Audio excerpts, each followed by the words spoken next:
क्या कभी ऐसा महसूस हुआ है कि कोई किसी अनदेखी चीज में फंसा हुआ है? आज हम जीवन और आज़ादी पर एक ऐसे नजरिए को समझने जा रहे हैं जो दिखाता है कि हम अक्सर उन पिंजरों में कैद होते हैं जिन्हें हम खुद बनाते हैं, और शायद हमें इसका एहसास तक नहीं होता।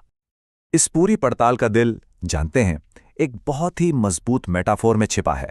एक खूबसूरत सुनहरे पिंजरे में फंसा एक पक्षी।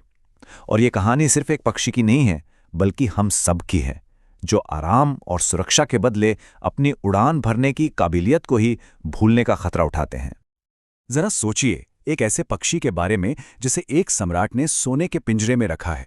उसे सबसे अच्छा दाना और हर सुख सुविधा मिलती है, लेकिन यही आराम और सुरक्षा धीरे धीरे उसकी जेल बन जाती है। और सबसे दुख की बात क्या है, वो अपनी सबसे जरूरी पहचान, उड़ने की क्षमता ही भूलने लगता है। यही कहानी हमारे अपने अदृश्य पिंजरों की नींव रखती है। हमारे पिंजरे की पहली सलाखें हमारा अपना मन ही बनाता है। ये हमें दो ऐसी जगहों पर रहने के लिए मजबूर करता है जो असल में हैं ही नहीं: बीता हुआ कल और आने वाला कल।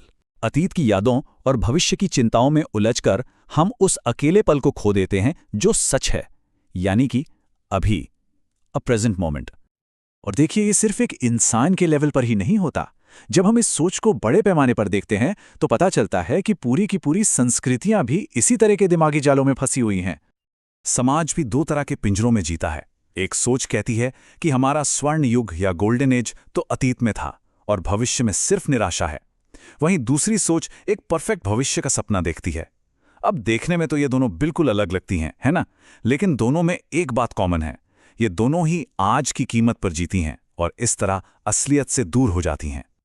तो फिर असलियत क्या है? देखिए, अस्तित्व बहुत सरल है। ये सिर्फ अभी और यहीं है। असलियत कोई बीती हुई कहानी या भविष्य का सपना नहीं है, बल्कि इसी पल का सीधा अनुभव है। तो अगर हमारा दिमाग ही ये जेल बनाता है, तो सवाल ये है कि इसकी सलाखें आखिर किस चीज से बनी हैं?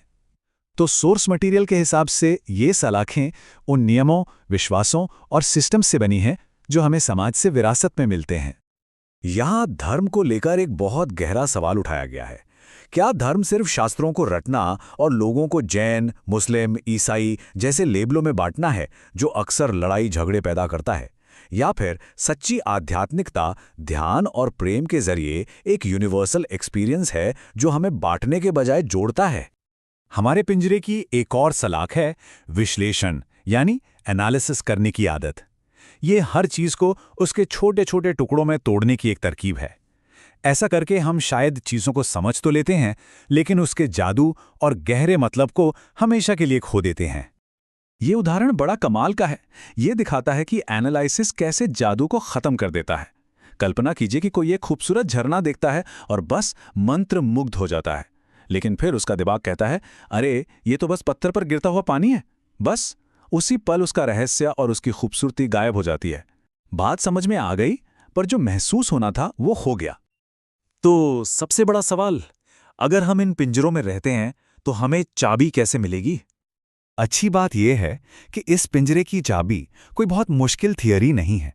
ये बस दुनिया को देखने के हमारे नजरिए में एक बहुत ही सरल लेकिन जबरदस्त बदलाव है। ये कहानी नजरिए की ताकत को खूबसूरती से दिखाती है। एक ही सिचुएशन को दो लोग बिल्कुल अलग तरह से देखते हैं। एक के लिए यहां कोई जूते नहीं पहनता, एक प्रॉब्लम है, तो दूसरे के लिए ये एक बहुत बड़ा मौका है। ये हमें सिखाता है कि हकीकत बाहरी हालातों से नहीं, बल्कि हमारे अंदर के एटीट्यूड से बनती है। इसी बात को तीन पत्थर तोड़ने वालों की कहानी और भी गहराई से समझाती है। काम एक ही है, पत्थर तोड़ना, लेकिन एक्सपीरियंस तीन अलग हैं। पहला गुस्से में है क्योंकि वो सिर्फ पत्थर तोड़ रहा है। दूसरा दुखी है क्योंकि वो इसे सिर्फ रोजी रोटी कमाने का एक जरिया मानता है। लेकिन तीसरा खुशी और आनंद से भरा है क्योंकि वो मानता है कि वो एक मंदिर बना रहा है। काम नहीं, बल्कि काम के पीछे का मकसद हमारे एक्सपीरियंस को तय करता है।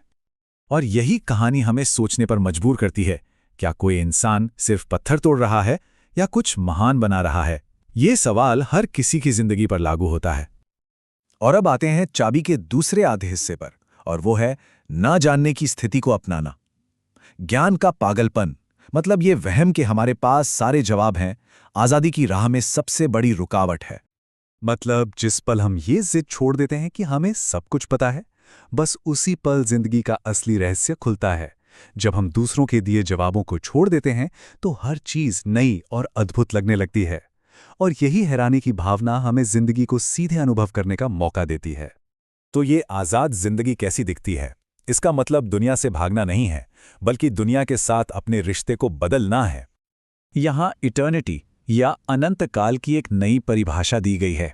ये गुजरे हुए कल से आने वाले कल तक की एक सीधी लाइन नहीं है, बल्कि ये इसी पल की गहराई में गोता लगाना है। जब कोई पूरी तरह से अब में जीता है तो वो अनंत काल का अनुभव करता है। ये सिद्धांत एक संतुलन की बात करता है। दुनिया में रहो पर दुनिया के मत बनो, दुनिया में जियो पर दुनिया को अपने अंदर मत बसने दो।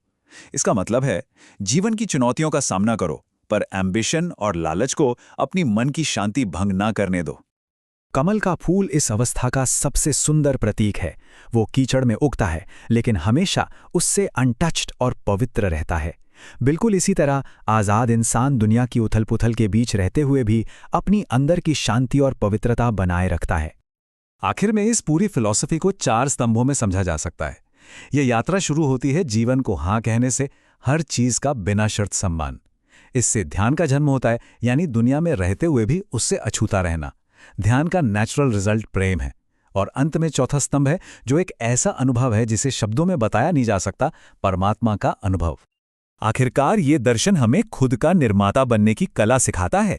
ये हमें याद दिलाता है कि हम ही पत्थर हैं, हम ही मूर्तिकार हैं और हम ही औजार हैं। अपनी आज़ादी को बनाने की पूरी शक्ति हमारे ही अंदर है। और हम इस पड़ताल को एक सोचने पर मजबूर करने वाले सवाल के साथ खत्म करते हैं। अगर सच्चाई ही बाहर निकलने का एकमात्र दरवाज़ा है, तो हर इंसान को ये सोचना चाहिए कि वो किस पिंजरे में जी रहा है।